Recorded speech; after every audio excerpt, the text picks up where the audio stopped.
On the St. Bonaventure loop of the Allegheny River Trail, where I found plastic waste like this plastic bag alongside the trail. New York is trying to plan into their budget to get rid of these plastic bags. On the first floor of Doyle Hall at St. Bonaventure University's campus, and I'm getting ready to fill up my water bottle at the water fountain. Dr. Watson told me that it's not healthy for you to drink half of your body weight in ounces of water. Instead, you should drink 64 ounces of water a day.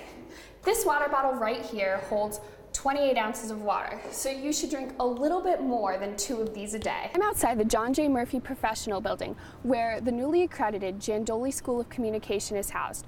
What does it mean for this program to be accredited? With this new bill introduced, it would affect all clergy members, including the friars at St. Bonaventure University.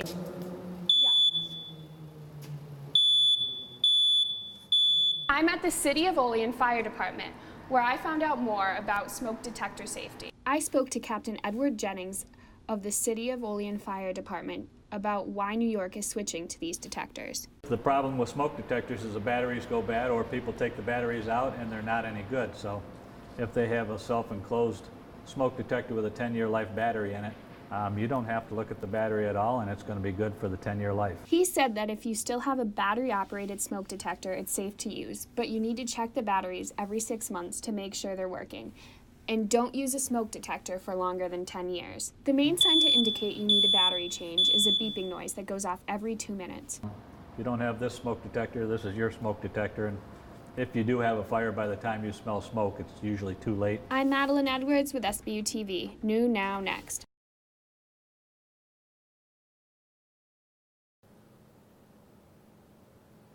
In the past, clergy members have been exempt from reporting sexual abuse due to their spiritual position. Assemblywoman Wallace has introduced a new bill called the CARE Act that would require all clergy members to report any known information regarding sexual abuse.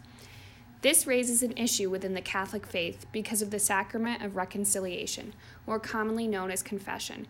It is a belief in the Catholic faith that what is said in the confessional remains between you, God, and the priest. If this bill gets passed, this could raise an issue with this tradition. With this new bill introduced, it would affect all clergy members, including the friars at St. Bonaventure University. I spoke to Father Francis Despino to hear what he thinks about the possibility of this new law.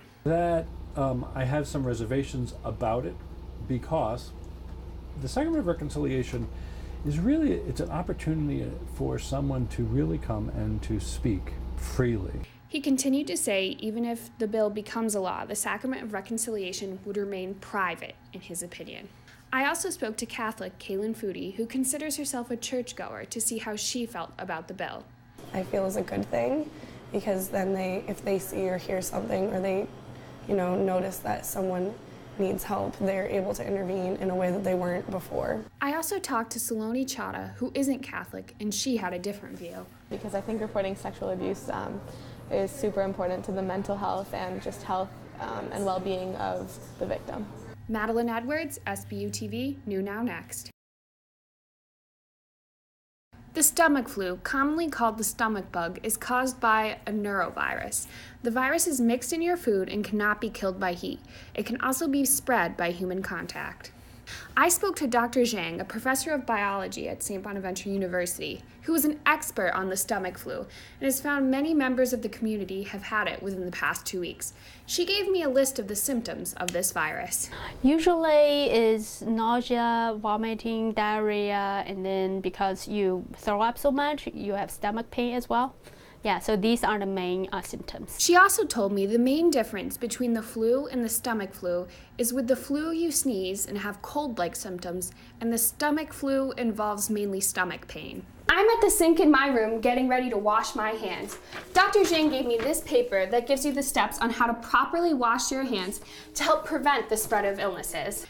She told me that washing your hands and avoiding physical contact with those with the stomach flu are the main prevention measures you can take to avoid the stomach flu.